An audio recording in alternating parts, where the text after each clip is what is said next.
Tom Slater, so much to talk about there. Where do we even start? Let's start with the BBC this time. We'll go on to Trump.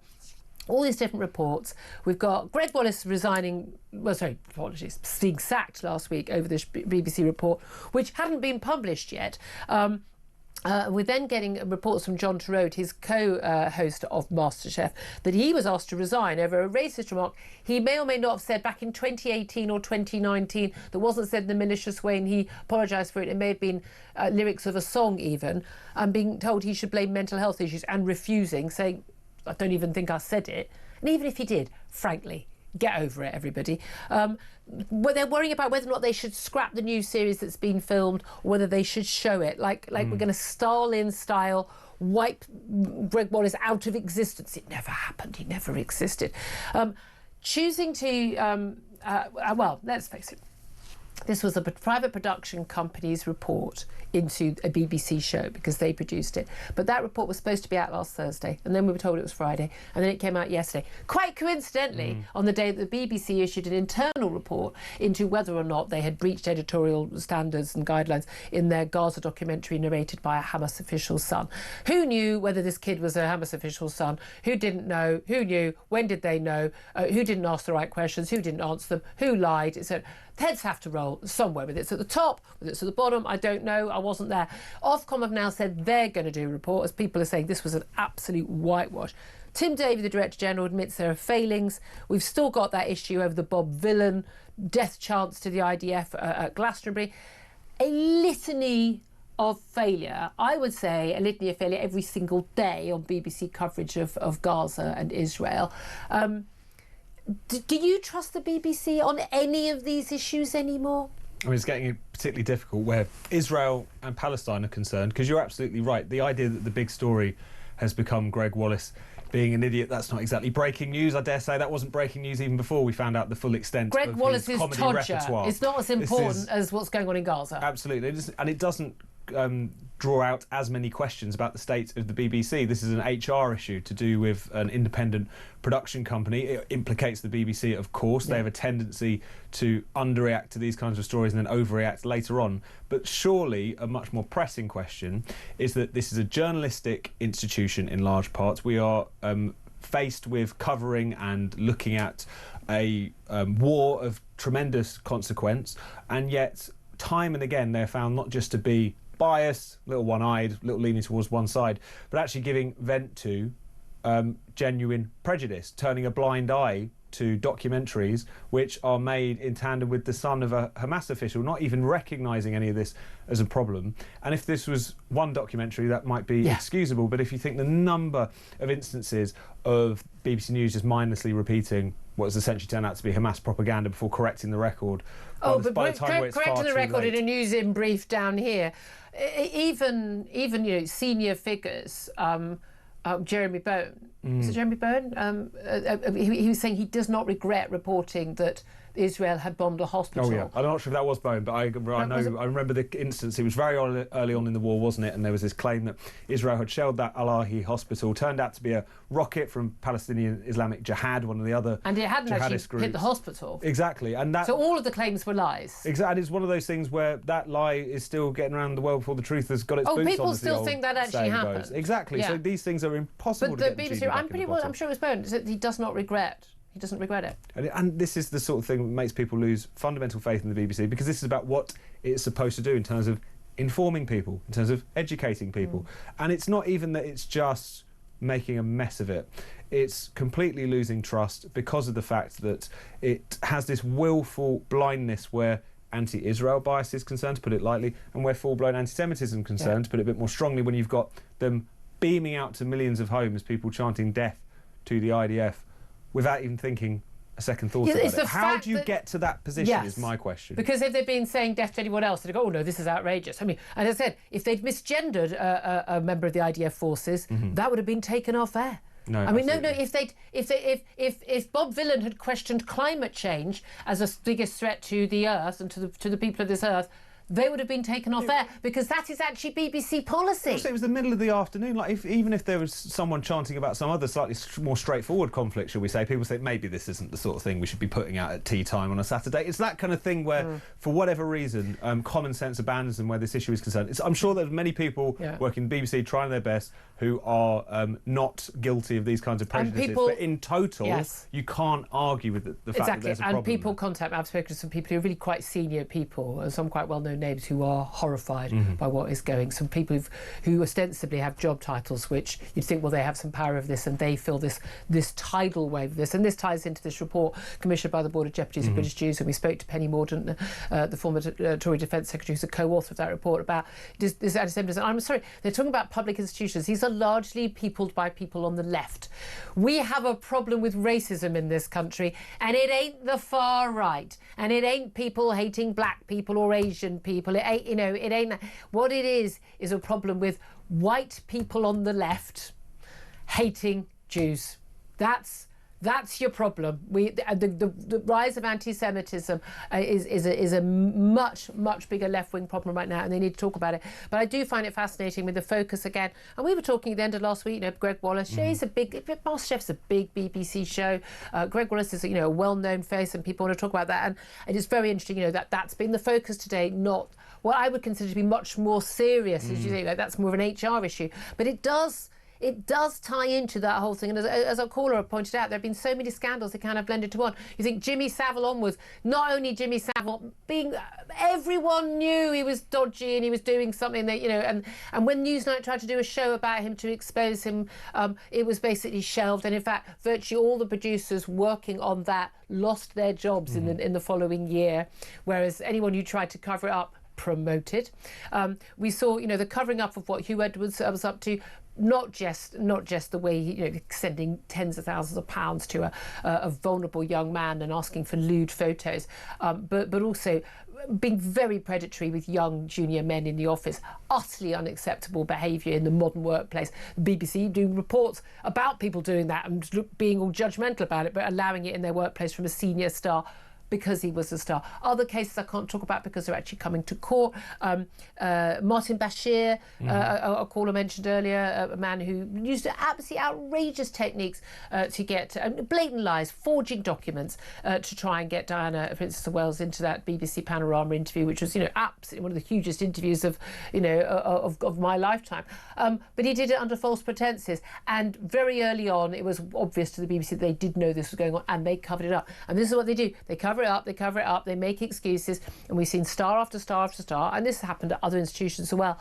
But you know what? I don't care so much what the ITV do or Channel 4 does or anyone else, because, I'm not forced to pay their sodding wages. But we are forced to pay the BBC's wages. We are forced by, imprisonment if you don't pay the fine for not paying your BBC licence fee, to pay for these people who act as if they are so sodding holier-than-thou and so high and mighty, telling our children they're all queer and non-binary and trans, propagating that stuff, not covering Women's Hour on Radio 4 for 10 years, not covering the biggest single issue affecting women's rights and safety, the threat from the trans-identified men in women's spaces and sports and the like, not covering that for years. Women's Hour, I mean, what an insult, on every single issue. They are wrong on every single issue, but they think that they are above us. They despise stations like Talk. They despise us. They despise our audience. They think we're all awful, ghastly bigots. They're embarrassed that we might even ever watch a BBC show, and they're trying to educate us. Meanwhile, they are letting their stars be sexually harassing and flashing their genitals, and in some cases sexually assaulting children. Nothing is done until it's exposed in newspapers, by the way, like The Sun, in our sister station, sister's newspaper. And they are promulgating one of the worst forms of racism that there is and has ever existed on this planet, and that is anti-Semitism. I don't know how anyone with any good grace or conscience can work for the BBC anymore. I really, really don't. It's one of those things, isn't it? Every big institution has a tendency to, unfortunately, kind of protect itself at the cost of doing the right thing. that's not necessarily a new phenomenon. But in journalism, you just think it's particularly perverse because you're just continuing to deal with stars who are continuing to pump out material that might be really compromised, because the fact that the BBC, unlike one of the titles, one of the broadcasters in this building, is insulated from the market. It's people are basically compelled to continue to fund it, regardless of how far the BBC drifts from the values of ordinary people. That continues to be the case. And whereas, you would have a scandal in the newspapers, it's shut, the phone hacking scandal shut down the news of the world. Whereas if you could have scandal after scandal after scandal at the BBC, but because of the licence fee, doesn't make any difference. And I think the halo around the BBC also becomes a problem for the people who work within it. There's this kind of sense of like, yes, there are some problems, that was bad, we should deal with it, we should move on. But maybe we don't need to look too deeply because ultimately we're on the right side. But ultimately we're the good people. Yeah, what if you're not? What if there's a deeper problem here? And I think on the Israel-Gaza question, it's one of the really difficult things to deal with, is because this isn't necessarily just about a few bad apples. This kind of Israelophobia is the water you all swim in, whether you realise it or not. And dealing with that is incredibly difficult, particularly when you're kind of force-fielded from criticism in the way that BBC sometimes do. Well, let's tell you a story they definitely won't be covering, and that is this girl, a 12-year-old girl, Courtney Wright. She was banned from her school. She was literally told to get out of lessons. Her dad, Stuart Field, was asked to come and pick her up from school because she turned up to a diversity day to celebrate different cultures. Wear your national dress, celebrate give a little talk to the class about your culture. 12-year-old British girl turns up in, outrageously, a Union Jack dress and a Union Jack bowler hat, with a lovely little speech prepared about tea, drinking tea and fish and chips and all this stuff. She was told, no, you can't do that. This is about British culture, you get that every day. This is about diversity. But there's no diversity allowed when it includes British culture. Absolutely true. We are going to be talking to the dad in about an hour's time. Stuart Field, delighted to say he's agreed to come on the show, tell us what happened. That's been an apology from the school. They realised they got this wrong. But, it's one of those stories that hits the social media and everyone goes, oh, yeah, did that happen, didn't it? Well, when the school apologises, I think you can safely say it did actually happen. But that is a classic story that, wouldn't be covered in the same way. Yeah.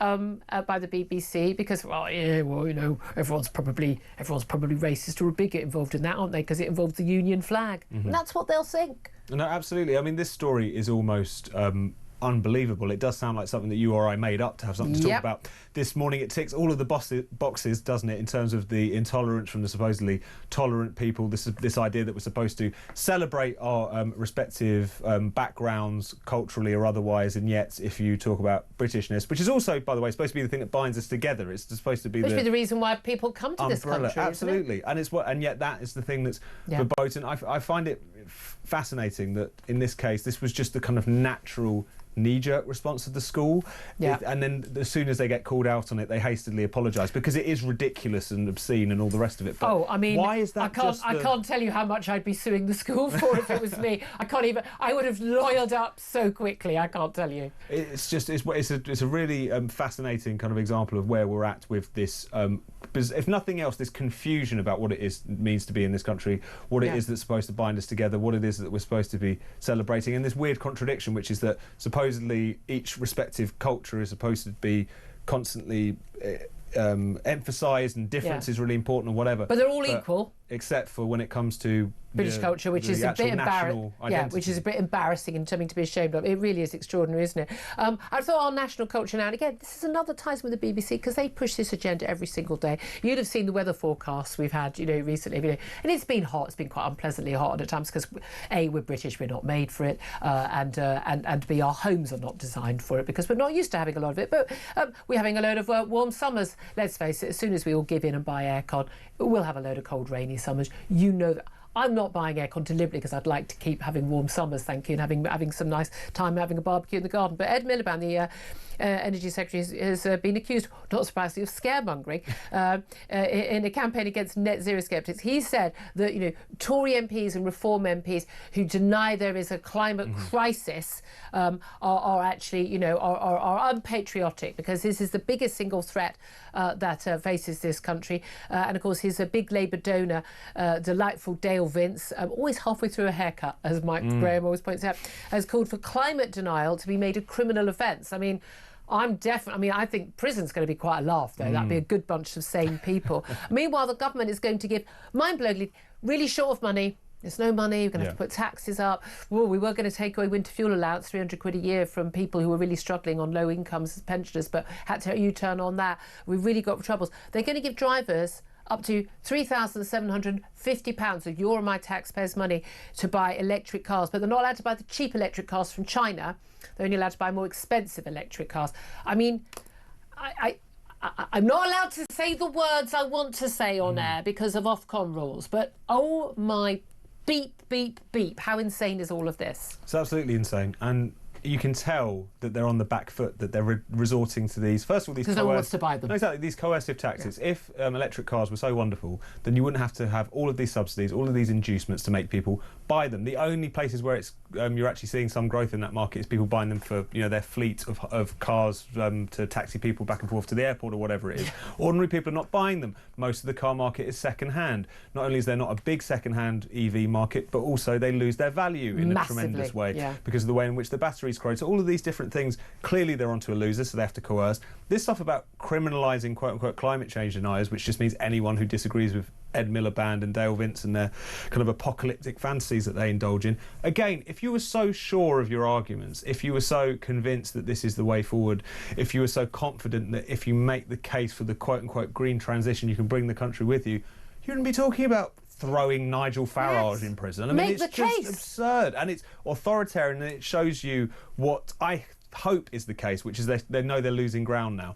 They know that the but religious zealots, when they know they're losing ground, we discussed this on the show yesterday, they tend to double down. And we've got to brace ourselves for that. But I think for the first time in a very long time, certainly since I've been paying attention to this whole issue, there is a kind of crack in the supposed consensus. People are starting to see that environmentalism means their life getting worse, more expensive. Oh no, but all the polls, we're always told, but all the polls show people think this is one of their top 3 or 4 concerns. No, it's not. No, they're worried about paying the gas bill. Yeah. They really are not. I'm worried about, I want there to be trees and no litter and let's not have dirty, pollution in city. Of course, but that's not the same as a concern about climate change hysteria. And the polls show that. If you ask someone, do you want the climate to be good? They're like, yes, of course. And they say, would you like to spend even, a few pennies more to get to that point? And say, well, why should I?